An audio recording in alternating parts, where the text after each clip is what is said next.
everybody, welcome back to Cooking Me Style. Yesterday we made a roast beef, and today we're gonna slice it and we're going to attempt to make our own version of like an Arby sandwich.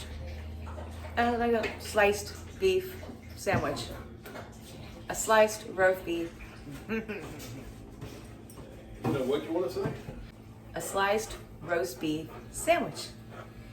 Let's follow along. Bobby's gonna slice it for us. This is the roast beef that we cooked yesterday. I put it in the freezer about 30 minutes ago, just to get it a little bit chilly so it slices evenly. He's gonna cut the yarn off and then we're gonna slice it.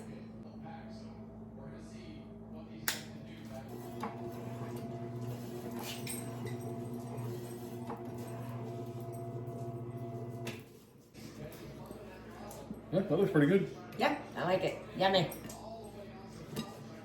This is a 30. Well, it's about 3.5. I wouldn't want any thicker or thinner on that. Yeah, it's good. So, I think at the local meat market, a pound of roast beef is going for about $11 a pound, $11.99 a pound. This was about $6.50 for 2.5 pounds.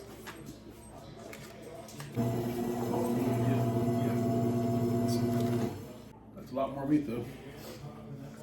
Oh yeah.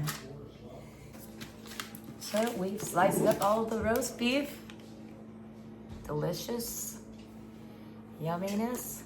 I didn't have any butcher's paper, this is parchment paper.